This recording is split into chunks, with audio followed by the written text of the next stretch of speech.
नमस्कार, मैं रचना शर्मा चढ़ती कला टाइम टीवी देख रहे हैं सभी दर्शकों का स्वागत करती हूं। आप देख रहे हैं उत्तर प्रदेश के समाचार।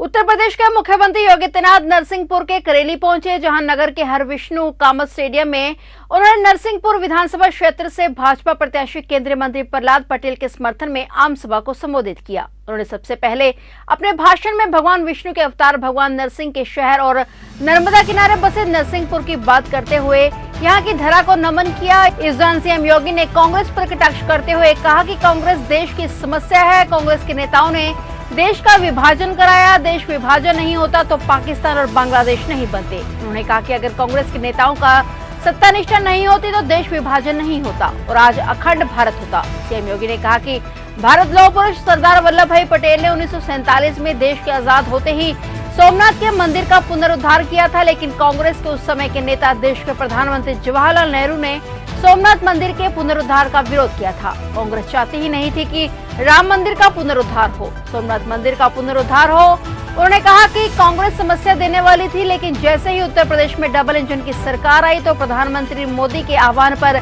समस्या का समाधान हो गया। भाइयों बहनों, प्रहलाद सिंह पटेल जैसे कार्यकर्ताओं ने उस कालखंड में संघर्ष किया था अपना पूरा जीवन। उन्होंने कभी नहीं सोचा कि मैं सांसद विधायक बनूंगा, कभी नहीं इस संकल्प के साथ लड़े कि हम लोग केंद्रीय मंत्री बनेंगे, हम लोग राजनीति में होंगे। केवल एक ही संकल्प था कि हमारे प्रभु के किसी कालखंड में अगर विदेशी आक्रांताओं ने उस स्थान पर मंदिर को पवित्र करके प्रभु के मंदिर को वहां पर तोड़ करके समग्र समाज को अपमानित करने का कार्य किया था, अगर मैं भी अपनी ओर से कुछ आहुति दे सकूंगा तो मेरा जन्म और जीवन धन्य हो पाएगा। और भाइयों बहनों, वह संघर्ष आज रंग ला रहा है और इसी संघर्ष के लिए इस धरा को नमन करने के लिए मैं विशेष रूप से आपके पास आया हूं। भाइयों बहनों, दो चीजें बहुत साफ है। एक है जिसको हम कहते हैं समस्या और एक है समाधान। दो ध्रुव हैं। एक ध्रुव है जो नकारात्मक सोच के लिए जाना जाता है, वह समस्या है। और भाइयों बहनों, मैं सच कहूं तो कांग्रेस इस देश की समस्या है। आप मानते हैं ना? देखिए, देश का विभाजन कांग्रेस के कारण हुआ, अन्यथा पाकिस्तान और बांग्लादेश नहीं बनते। अगर कांग्रेस के नेताओं की अति सत्ता लिप्सा नहीं होती तो देश विभाजित नहीं होता, अखंड भारत होता, अखंड भारत होता।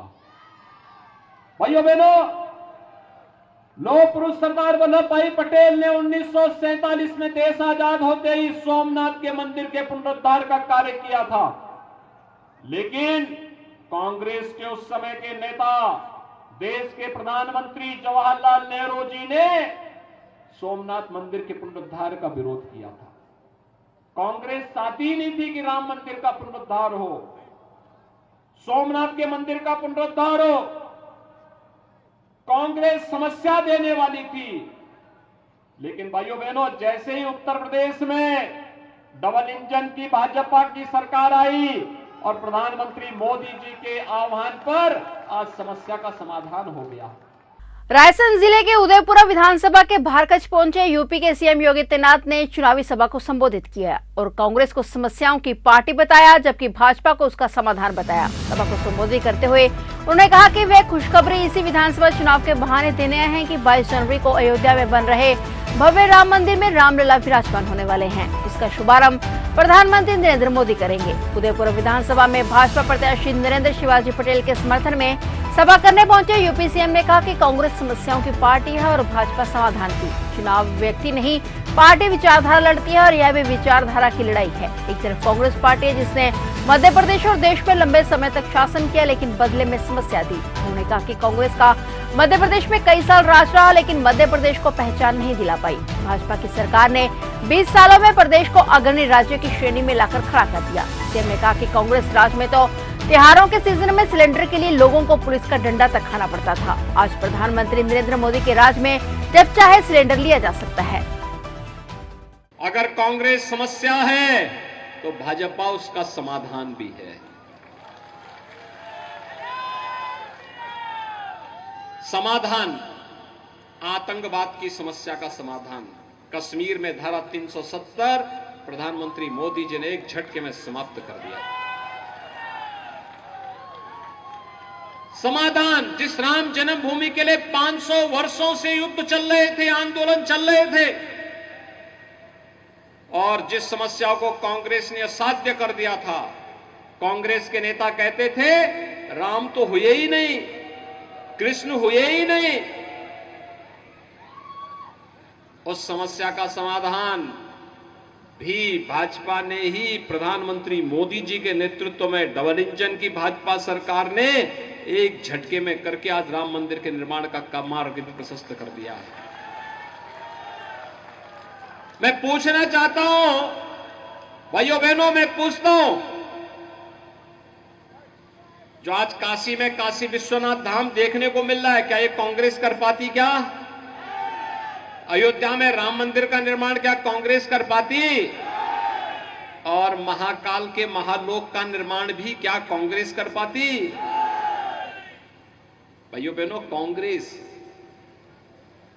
जो मैं पहले भी कहा हूं, देश की समस्या का नाम है, और भाजपा उस समस्या का समग्र समाधान का नाम है। और इसीलिए भाइयों बहनों, आपने देखा होगा पिछले 9.5 वर्ष के अंदर प्रधानमंत्री मोदी जी के नेतृत्व में देश की तकदीर बदली है, तस्वीर बदल गई है। वैश्विक मानचित्र पर अगर आप देखेंगे तो भारत आज एक नई ऊंचाइयों को प्राप्त कर रहा है ना। भारत का सम्मान बढ़ा है दुनिया में। भारत को संकट मोचक के रूप में लोग देखते हैं, प्रधानमंत्री मोदी जी को देखते हैं।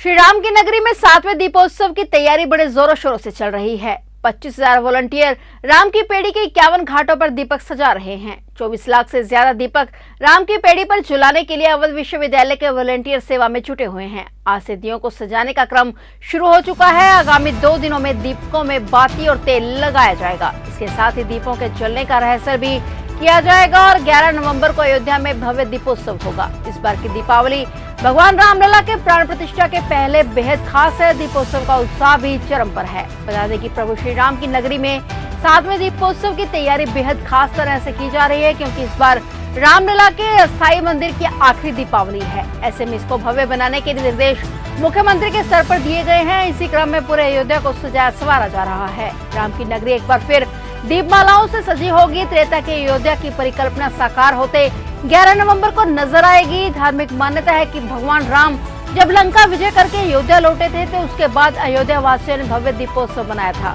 कुछ ऐसा ही नजारा आज भी देखने को मिल रहा है, जब रामलला अपने भव्य मंदिर में विराजमान होने जा रहे हैं। लिहाजा राम भक्तों में खासा उत्साह देखने को मिल रहा है। फिलहाल उत्तर प्रदेश के समाचारों में इतना ही, और नए समाचारों के साथ फिर से हाजिर होंगे। तब तक के लिए देखते रहिए चढ़ती कला टाइम टीवी।